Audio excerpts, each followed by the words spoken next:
uh, your first UFC headlining fight. Talk to me about the emotions coming into this one. I'm sure you always thought you'd get here, but here you are. Yeah, it's so cool. I'm blessed for this opportunity. I'm ready for Saturday night. Something I dreamed about since I was a kid, and it's here now. Time to perform. For sure, man. And you've gotten here in a short period of time, only a handful of fights in the UFC, and you've already got your face on the poster. Where do you think you are? Are you ahead of your schedule where you expected to be, or is this kind of what you always envisioned? Oh, for sure. With the way that I'm going, I believe this is like the right next step. And yeah, I'm gonna just continue to go how I'm going and keep rising. And most main events are 5 rounds. This one's 3 because of the short notice. And Derek said earlier that was kind of a mutual agreement that your team and his team had coming. When the UFC discussed that it would be a main event. Is that accurate, or did you prefer that this was a 5-round fight? Um, I don't think that's accurate because they offered us five. Uh, I was okay with five, but I guess something happened with the other side because I was down for five. So. Gotcha. Yeah. And talk to me about this matchup a little bit. Derek Brunson's a guy that's been around for a while. He's had a few headliners in the past. He's been in the top 10 for quite some time. So can you break him down a little bit and what you expect to see out of him when you guys get in the cage? Yeah, I know he's a veteran. He fought a lot of the guys in the division, the top guys. So if you look at ranking, he's number 8, I'm number 9. It's the perfect next matchup for me. I feel I match up really well against him. He's he mixes up his wrestling and his wild strikes and has recently shown a little bit of patience. So I'm happy to go in there and showcase my skills against him and get the victory.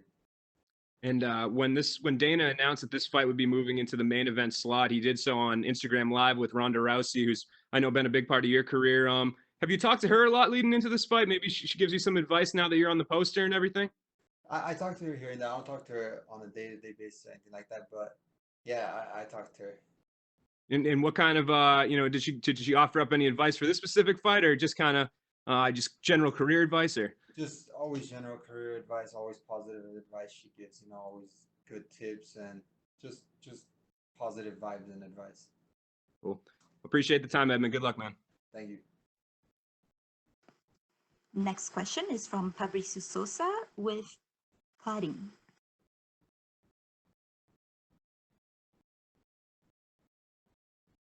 Hi, Edmen. Hi. First, sorry for my bad English. It's okay. It's okay. Oh, yeah, okay. Being you undefeated, is that extra pressure for you? Can you say it again? If you being undefeated, is that extra pressure for you? Oh, is that extra? No, no. It's not extra pressure for me. Even if it is, I like pressure and I thrive under pressure. Okay, you say you want to become the youngest champion in UFC history. What steps do you take to make this happen? I believe the way I'm going right now, that'll happen soon, for sure. Okay, who are your reference fighters? My favorite fighters? Your reference, yes, your favorites. Oh, my favorite. I have a lot of favorite fighters. It's usually people who are like humble, who present themselves in a good way, and like someone like probably like George St. Pierre. I like he's one of the best. Yes. And which fighters above you in the ranking of UFC do you think is the most dangerous? Uh, I don't know. We just have to fight and see. Well, I'm ready for anybody in the top 10. I'm of course not overlooking my next opponent, but I have the mentality that I'm the best, and I believe in myself a lot. So anybody in the top 10. Okay, you're trained from a very young age. What was the hardest thing for you to learn in MMA? There wasn't really any hard thing. It was just a matter of getting experience in each thing. Growing up, I competed in all the sports leading up to MMA, and yeah, that's pretty much what I did. Okay, the last. What do you know about Argentina and Latin America? fighters, and Can you say, what do I know about them? I know about the fighters of Argentina, Latin America, and on all these places. What you Yes. know? I know there was a couple of I've watched a couple of Argentinian. There's been good boxers. I can't remember the name of. There's this one good Argentinian boxer who used to box. I watched. They have good athletes. Chino Maidana. Chino Maidana, yes, yes, Okay. yes. Chino Maidana. Okay. Thanks, man. Thank you. Next question is from Sumik Dara with Sportskeeda. Edmen, hope you're doing well. Thank you. So first thing I wanted to ask was, this will be your first main event. Do you feel that adds an extra bit of pressure on you, or like what's the feeling like? No pressure for me. I treat it like any other fight. I go into each fight treating it like a gold medal match. So it's the same as any. Right. Recently we saw training clips of you with Ronda Rousey, when you were 15 years old. Could you tell us a bit more, like how your experience with her was like when you were training together? Yeah, I actually used to be like her sparring partner when I was even younger than that clip. I grew up watching her and I grew up seeing her rise to fame and all that. And yeah, I have a good relationship with her. She currently manages me with Coach Edmond, and yes, she's always been. I'm happy to have her be a part of my team too. So last question. So the original main event for this weekend was Holly Holm versus Irene Aldana, but that fight got cancelled, and then you guys were promoted to the main event slot. Did that somehow cause any changes, significant changes for you? No, if anything, it added an extra bit of motivation for me because we're the headliner now. So I'm excited, and it puts me into a better position to showcase a good performance. Thank you so much, and good luck for the fight. Thank you, thank you. Next question is from Damon Martin with MMA Fighting. Edmund, when we talked a couple weeks ago, you told me about becoming the youngest champion in UFC history, and now this kind of falls into your lap of being in the main event. Did you kind of enjoy the fact that it worked out this way, because a high-profile win here obviously puts you in a position for an even bigger fight next time? Oh, for sure, yeah. Being bumped up to main event definitely puts with the victory puts the win into a better position. You mentioned that you wanted, or you were open to, a 5-round fight, and I'm not asking you to get into Derek Brunson's head as far as why that didn't happen, but is there any disappointment that you aren't getting a 5-round fight, or in your head are you thinking, I'm not even going to let it go to the 3rd round? You guys got to see Saturday. But I was open to a 5-round fight because it's the best shape I've been in, mentally and physically. A lot, in terms of the matchup with this one, Derek's a well-rounded guy, but I don't think it's any giant secret that he comes from a wrestling background. Now, everyone knows you for a lot of knockouts, but you come from a camp, of course, famous for judo. Would you welcome that aspect of the fight if he wants to match his wrestling against your judo? Not necessarily I didn't do judo, but I wrestled in high school too. So, and I wrestled as a young kid growing up in grappling competitions and all that. So, if he wants to test it, let him test it, but it won't be good for him. And coming from the Contender Series, right away you had a lot of attention on you. Of course, being the grappling partner for Ronda back when she fought Liz Carmouche already kind of put you in the spotlight. But do you feel like everything you've gone through has kind of made you ready for this position, this moment? Only 4 fights into your UFC career, and people are talking about you as being a future champion. Oh, for sure, yeah.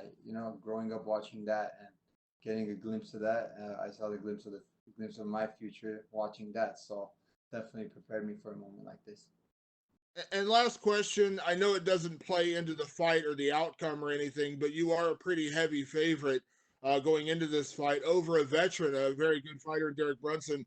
Do you appreciate that people are, so looking forward to your fight and looking forward to seeing what you do in the future, and they believe that you are the favorite in this fight? I know you don't pay attention to the odds, but do you appreciate that the people have kind of put that on you? Yeah, maybe they know what's up, so that's why. Thanks, Edmund. Thank you. Next question is from Gabriel Gonzalez with Stateside Press. Hey Edmund, how are you? Good, how are you? Doing pretty good, man. Since the beginning, a big narrative of your career is that your success is that redemption for Edmen, your coach, and for the losses to Ronda. Is that fair? I mean, is that a story you like being told when we talk about you, or do you wish that we focused on other parts of your career and your own rise? I mean, it doesn't matter for me. You know, some people could talk about that. People could talk about something else. Really doesn't matter for me. You know, I'm here to be me, be the best that I can be, and focus on my goal. Talking about you, when were you first introduced to martial arts? I was introduced to martial arts at 10 years old. Was that through Edmund? Like, how did you meet up with him? Because I know you've been with him since you were a kid. Yeah, my brother and my dad actually, we had a friend who trained at Edmen's gym, and my dad knew my friend's dad as well. They were friends. So, and then I was also like a fat kid, so I was going to lose weight, and then they talked together and made us join the karate program there, and the rest was history. You talked about that, and Rhonda's mentioned it. You know, being younger, you were little Ed. Was there a point where you finally became, hey, Edmen Shahbazyan, the golden boy at the gym, or do they still have that little brother mentality with you? No, I'm still little Ed because Coach Edmen is the older Ed, so everybody calls me little Ed still, even though I'm big. You have guys, you know, Israel Adesanya is on Joe Rogan's popular podcast talking about you. You've got a lot of guys, the big names mentioning you. What does that mean to a young guy in his career in the UFC like yourself? It's cool, you know, to have the champion talk about you too. That means, you know, they see the potential that I have as well, that I know I have, and um, yeah, it's awesome, man. I'm blessed. My final question, Derek Brunson is a guy, he's fought just about everybody over the last decade in the middleweight division. Some wins, some losses. When you look at him, like, do you see like, hey, this is a guy who's vulnerable, or is it, you know what, this guy has been there in there with the best. He's the most dangerous guy. Yeah, to any opponent, you know, I plan on going in there with them being at their 100%. So I'm prepared for the best version of Derek Brunson. Thanks, Edmund. Thank you. Next question is from Andrei Kachaturian with New England Sports Network. Edmund, what's going on? What's up? What's up? So you're coming into this fight, and obviously, being an Armenian as you are, you're very well aware of what's going on overseas in Armenia with their conflict with Azerbaijan. You posted about it on your Instagram. If one of us goes to war, we all go to war.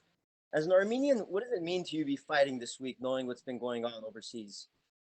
Oh, it means a lot, you know. I'm happy to always represent Armenia, and especially headlining an event and getting the good victory on Saturday night would mean a lot and give a lot of positivity to Armenia and give hope.